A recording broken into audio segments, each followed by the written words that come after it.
Welcome to Big Idea. Herdly, where you can learn something new in just a few minutes. Today, we study together Jean-LoupSaamaan's New Military Strategies in the Gulf, the Mirage of Autonomy in Saudi Arabia, the UAE, and Qatar, in which we probe into the illusion of strategic autonomy in Gulf states where military reforms are driven by internal political dynamics yet remain heavily dependent on Western support. Jean-LoupSamaan is Senior Research Fellow in the Middle East Institute at the National University of Singapore, and Associate Research Fellow at the French Institute of International Relations in Paris, France.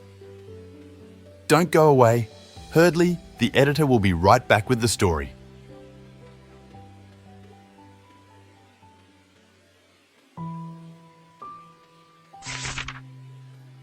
In recent years, Saudi Arabia, the UAE, and Qatar have pursued military reforms with a strong emphasis on achieving strategic autonomy. However, despite their ambitious efforts, this autonomy is more of an illusion than a reality.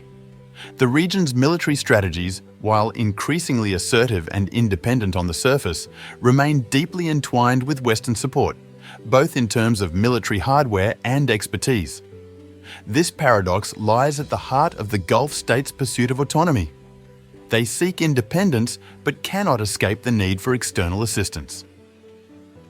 One of the most striking aspects of this dynamic is how Gulf leaders have personalized military reforms, linking them closely with their own political ambitions.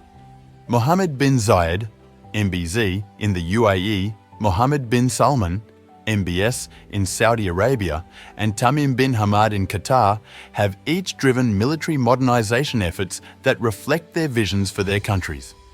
Yet, these efforts often reveal the limits of their autonomy. For instance, the UAE's creation of the Presidential Guard under MBZ is a key example of how these leaders strive to develop elite forces capable of executing complex operations independently.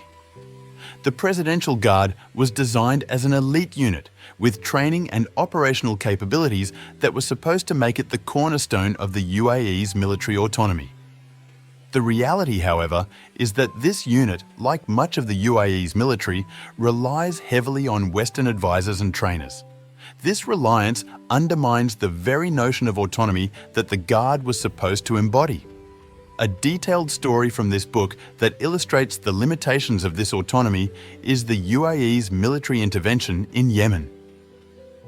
The operation in Mukalla in 2016, where the UAE forces led a successful campaign against AQAP, Al-Qaeda in the Arabian Peninsula, was initially hailed as a triumph of Emirati military capability. Yet, this success was heavily dependent on US logistical support and intelligence. As the book notes, US officials were surprised by the scope of the Emirati plan. This was unprecedented for a small Gulf country like the UAE. The operation, while a tactical success, highlighted the gap between the UAE's aspirations for autonomy and the reality of their dependency on Western support. Similarly, Saudi Arabia's attempts under MBS to reform its military and reduce its reliance on external actors have faced significant challenges. The creation of the Saudi Joint Forces Command in 2019 was intended to integrate the various branches of the Saudi military and improve operational efficiency. However, the reality of Saudi military operations, particularly in the ongoing conflict in Yemen, has exposed deep-seated issues within the armed forces, including poor coordination and a lack of effective command structures. These shortcomings were vividly illustrated during the failed attempts to capture key Houthi strongholds, where despite massive investments in military hardware, Saudi forces struggled to achieve their objectives.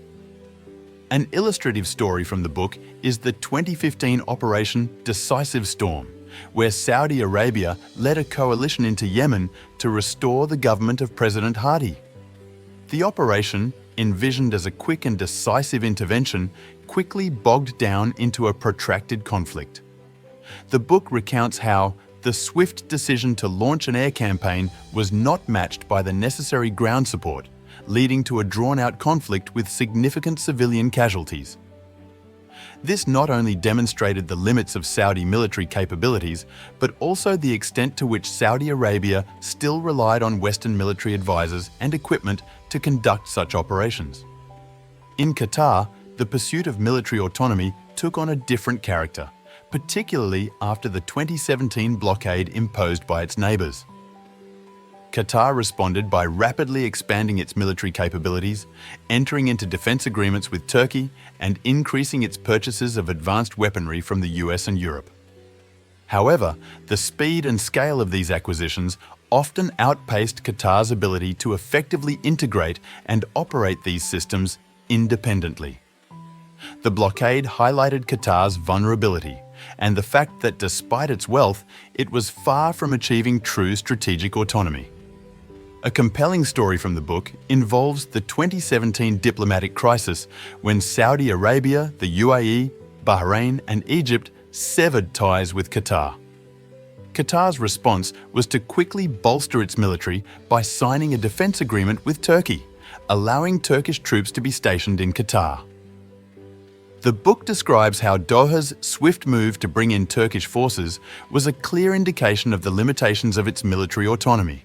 It needed external support to deter potential aggression from its much larger neighbors. This dependence on Turkey, while politically savvy, underscored the fact that Qatar's strategic autonomy was more theoretical than practical. These stories from this book illustrate a consistent theme. The Gulf states' quest for strategic autonomy is hampered by their continued reliance on external powers. Despite significant investments in military reforms and hardware, the practicalities of regional security mean that these countries cannot fully detach themselves from their Western allies. As the editor of Hardly, by understanding these dynamics, we can better anticipate the future challenges of nations striving for independence in a world where true autonomy is increasingly elusive.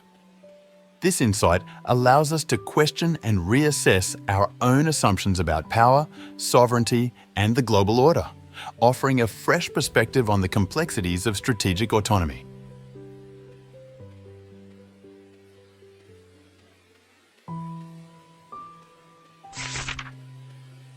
The illusion of strategic autonomy in Gulf states is a complex and multifaceted issue. Despite their substantial investments in military modernization, Saudi Arabia, the UAE, and Qatar remain tethered to their Western allies for critical support. This reality challenges the narrative of independence that these nations often project. One striking example from the book is the Saudi-led air campaign in Yemen in 2015, which highlighted the limitations of Saudi military prowess. Despite having one of the most well-funded militaries in the world, the Saudis quickly found themselves in need of Western logistical and intelligence support to sustain their operations. The book details an incident where, after an airstrike on a civilian target led to international outrage, Saudi officials urgently reached out to US advisors to help mitigate the fallout. The operation, intended to showcase Saudi Arabia's military autonomy, instead underscored its reliance on external partners for even basic military and diplomatic maneuvering. This event not only questioned the effectiveness of Saudi military reforms, but also exposed the persistent gap between aspiration and capability. In conclusion, while Gulf states have made significant strides in their quest for military autonomy, their reliance on Western support reveals the challenges of truly independent strategic capabilities. As the editor of Hardly, understanding these limitations encourages us to rethink how nations navigate the complex interplay between ambition and reality, particularly in an era where global interdependencies continue to shape the geopolitical landscape.